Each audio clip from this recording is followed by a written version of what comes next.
Hi, my name is Jenner Meowster, and I am 2 years and 2 months on testosterone. So my big sort of update is I started a new skin medication because the acne and skin itching has gotten so bad that my doctor has put me on meds for my skin. I don't remember the name of it yet, but if anyone is like, "What's that about?" you can DM me later, ask me about it. Um, but it's like it's very particular.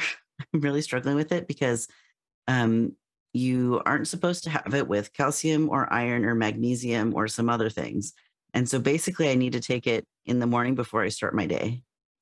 And what the doctor said and what the bottle says is two different things because the bottle says you can't have those things 2 hours before or after. But you can do it on an empty stomach. And what the doctor said was with food and don't have that stuff an hour before or after. And so it's like, yeah, which one do I do? So I've been trying to figure out how this fits into my routine because the other thing I do in the mornings is I take a liquid iron supplement, but that has to be 30 minutes before food. So now it's like I have an hour and a half from when I wake up to when I can eat food, according to my medicine now, because I take the first med, I wait an hour, I take the iron, I wait half an hour, and then I can eat.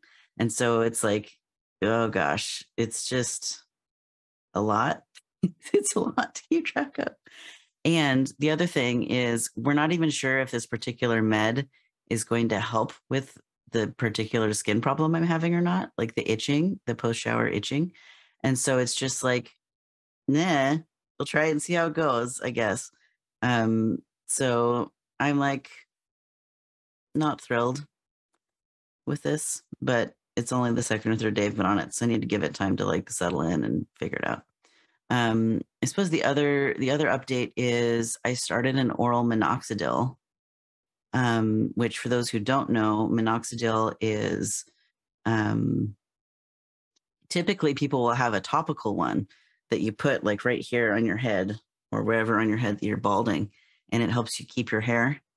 Um, but I'm really bad at compliance with topical products, and so um, I have an oral one and I take it every day, and it's just going to make all of my hair grow more. So that's fun. But the goal is to not lose this hair that has been thinning. And I'm almost positive I talked about that last time because my dad commented on it. Hi, Dad. He watches these. Yeah. So that's an adventure. They do. Yeah. They make it oral kind. It actually started as a glaucoma treatment. Somehow, I don't know. But also you can take it for your hair on your body. The added benefit I've noticed is this part of my beard is starting to fill in more with the minoxidil.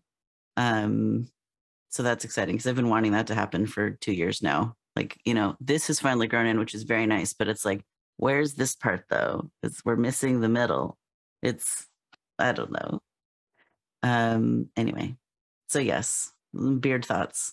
Um, I thought my pre-op appointment for my bottom surgery was like 2 weeks ago or something. And so then like Capybara and I got all ready. She like took the day off work. We're halfway to the appointment, which is like an hour and a half, 2 hour drive away. And then we realized we're a month early. And then we had to like turn around. It was a whole thing. It totally sucked. It was a weird day. So one of my other friends saw that doctor and had a really terrible experience with them, like um, not explaining what they were going to do before they started touching their body. And it's like a pelvic exam because it's bottom surgery. And so my poor friend was just totally triggered and having a terrible time. So I was like all mentally geared up to be like, you need to tell me what you're going to do before you touch me. And the way that you treated, you know, my friend in their pre-op was completely wrong. Guy was ready to basically fight this doctor, which is probably not a good attitude to have when going into a medical appointment. But like, I don't know, like people need to be corrected when they behave like that. So anyway, I don't know. He's the only doctor in my state that does this procedure. So if I wanted to switch, I'd have to like fly 2 states away, probably, I think. So that's also not cool and great. Um, so I don't know. More to be revealed. That's not a today problem. But those are things that float around in my head about it. Just like, you know, this one guy just totally has terrible um, bedside manner. And when I had like an accidental, um, my second appointment with this doctor, because they usually do it with another one who's actually great. But my second appointment was supposed to be in person, but it was scheduled for like a virtual appointment. And so that was like back in January or something. So I've been waiting. Now it's May. And so I've been waiting 5 months for this appointment that was supposed to be in January. Anyway, I've lost track of how many months I've been waiting to just get in the line for waiting for the surgery itself, because there's been so much delay in actually just seeing the physician. And, it's been really challenging. So, um, anyway, yeah, but he was kind of brusque and rushed through it and seemed like he was already thinking about the next 6 things in his day the last time I met him. And so I think this is actually just how he is. Like, he's not present. He's running ahead, which tells me he's not managing his like anxiety very well, because he's not able to be present. He's just constantly thinking about the next 10 things. And so um I feel like I should say something to him when I get a chance. And that chance was not this month because it was a month early. So anyway, those are some challenges. But I also tried to buy pants, and the combination of being plus sized and short means that I need pants that are a certain shape. And this is the second time 2 years in a row that I've gone to a certain like work pants supply store.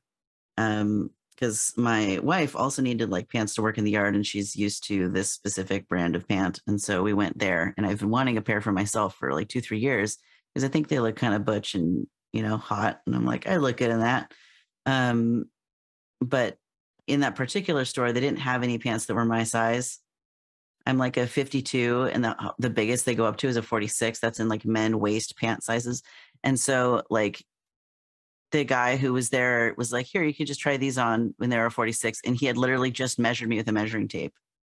And so I tried them on, even though I knew they weren't going to fit. Because I was like, what am I supposed to do? Like, this guy helped me find these pants, but they're totally the wrong size. So, I mean, we could have gone to another store with that brand that maybe had a wider selection. But there's so often what happens with like curvy people is they're like, oh, you can just order it online. What's so ridiculous to me is like the average person size in the United States is like not much smaller than I am. Like, I'm just about average for an American. I know it's not globally true, but for here, like I'm not that much bigger than average. And so there's like probably half the population that just can't buy clothes. And I don't understand why we're still in the 90s with this. It's like frustrating to me. So anyway, let's see if I can end on a positive note, because there's a lot of not great things I just said. So I've been doing a lot of yard work, and that has felt very gender affirming, because I like use my clippers and chop the things, and I'm like packing it across the street to the compost pile. And um it's felt very to me very masculine of centered to be working outside. I'm not saying other genders can't also do that, but I remember like dad doing a lot of yard work when I was a kid. Like, that was his job. And he did lots of lawn mowing and all kinds of things. And so whenever I do those sorts of things, I feel like I'm channeling the masculine ancestors, and that's nice. So anyways, that's my trans check-in for 2 years and 2 months. Thanks, everybody.